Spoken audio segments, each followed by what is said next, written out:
اسټابلیشمنت په سټریټیجیک لیول انوالي او هغه د ملک د بقا دپاره انوالي زموږ یعنی زمونږ ټول سیاستدانان نااهل دي یو ګروم نه دی که نه دغه ورډ نه یوز کوم چې ستا د ملک څومره غټې معاهدې کېږي یا ستا د سیاستدان سره کېږي اسټابلیشمنت سره ولې کېږي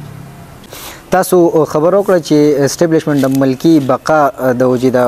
څه کارونه کوي یعنی کې څنګه تاسو دې لږ وضاحت وکړئ په زما خپل یو فکر دی زما خپل یو خیال دی او په دې زما سره د ډېرو خلکو اختلاف هم دی زما د کم فهم مطابق اسټابلیشمنت دومره نه دی انوال مړه چې ضلعې ته به ځي او د ضلعې ایم ایس ته به وي چې ګورې کار ونه کوي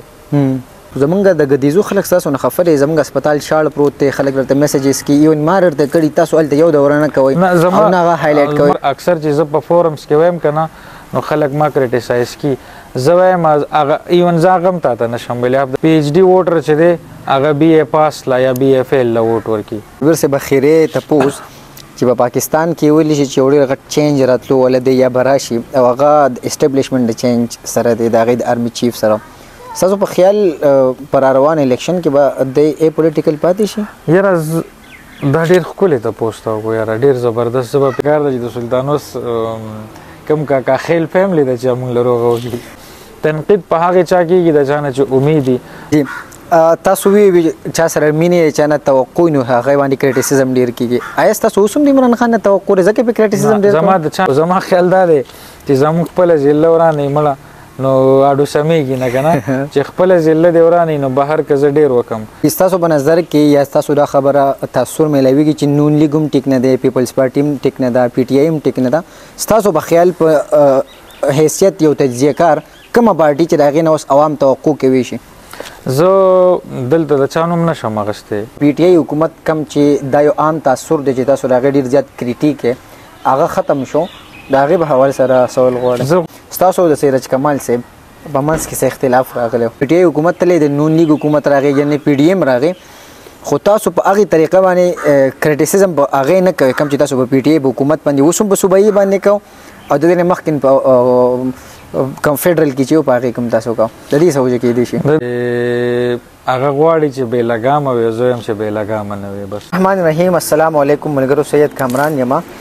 او نن زما خوش قسمتي دا ده چې د بونیر یو ډېر جانه پهچانه شخصیت د بونیر د عوامو اواز شبیر بونیری صاحب زما سره موجود دی بونیری صاحب په پروګرام کې د هر کلی ډېره مننه جی مهرباني کامرانه مهرباني بونیری صاحب له اول خبره سره زه شروع د دې نه وکړم شروع چې مخکې په سوشل میډیا باندې یو خبره چې هغه بیا ډېره ډسکس کېده ستاسو د سیرج کمال صاحب په منځ کې څه اختلاف راغلی نو مسله حل شوه نو مسله خو نه ده حل ها زمونږ مسله هغه شانتې دله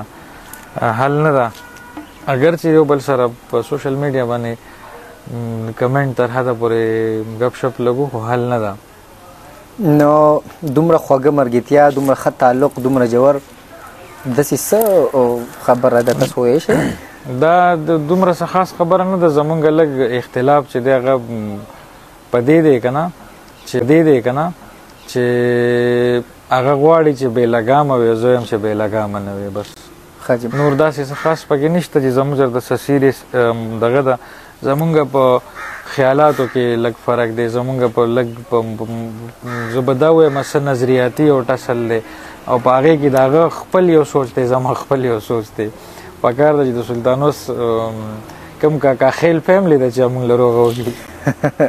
ښه دا خو یو ډېره غټه ذمهداري تاسو په کاکا خیل فیملی باندې راواړوله خیر شبیر صاحب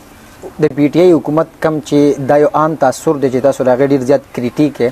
هغه ختم شو د هغې په حوالې سره سوال غواړم شبیر صاحب یو عام تاثر دا دی چې کله حکومت کې څوک نو اپوزیشن هم او صحافیان هم په هغې باندې ډېر زیات تنقید کوي